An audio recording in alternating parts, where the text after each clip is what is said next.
If you are a parent who feels stressed out and burnt out, you are not alone. So much so that the Surgeon General, Dr. Vivek Murthy, is now sounding the alarm on this quickly growing mental health crisis.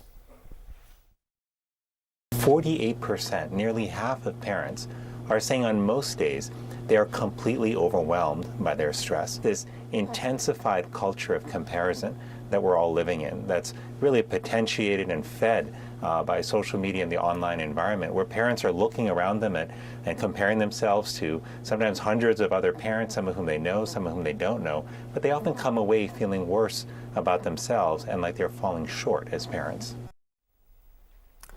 Joining us now is emergency physician and dean at the Yale School of Public Health, Dr. Megan Ranney. Doctor, good to see you. So, really upsetting to hear the Surgeon General there. I'm sure a lot of people can relate. What can parents do?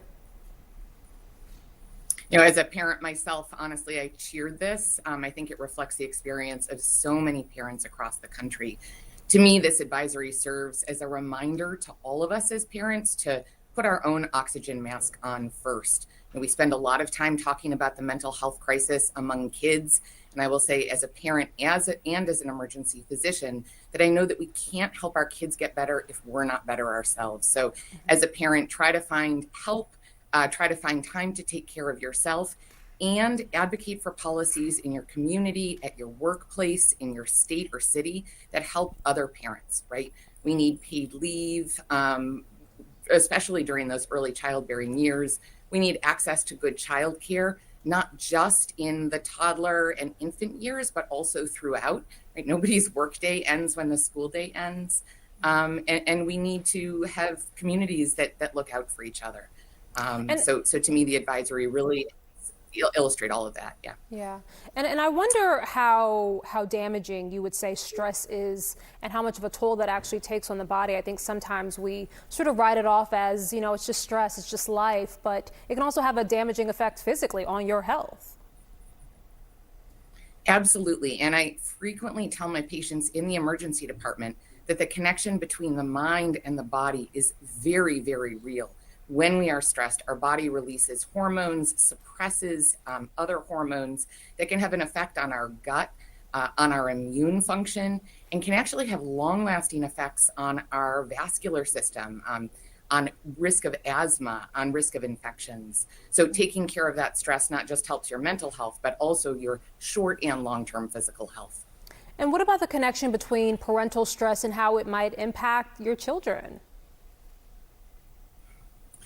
Absolutely. Kids need to see that their parents are okay. If you are stressed, if you are anxious, if you are depressed, your kids are going to see that and feel that. It makes them feel unstable, which is not to blame the parent for kids' mental health crisis, but rather to say, if you can take care of yourself, it will help your kid in the long term. Now, of course, again, we have to deal with some societal problems to help with our stress. Let's decrease the risk of gun violence in our schools. Let's provide safe places for our kids to play after school. Let's make sure kids are taken care of so that we don't have to struggle between work and parenting. But there are also things that you can do yourself, like working with your extended family or friends to help care for those kids, to give you a little break. Yeah. Doctor, I want to switch gears really quickly and get to something. It's Labor Day coming up. A lot of people are going to be outside. What do we need to know about this virus that's being spread by mosquitoes? It's apparently still rare, but we've already seen one man die from it. Yeah, so this new virus, well, it's not new, but the one that's in the news right now, EEE, or Eastern Equine Encephalitis, been around for a long time, luckily relatively rare. But when it does develop into this encephalitis or brain swelling, it's quite dangerous. About 30% of people who end up with encephalitis from the Eastern Equine Encephalitis virus end up dying.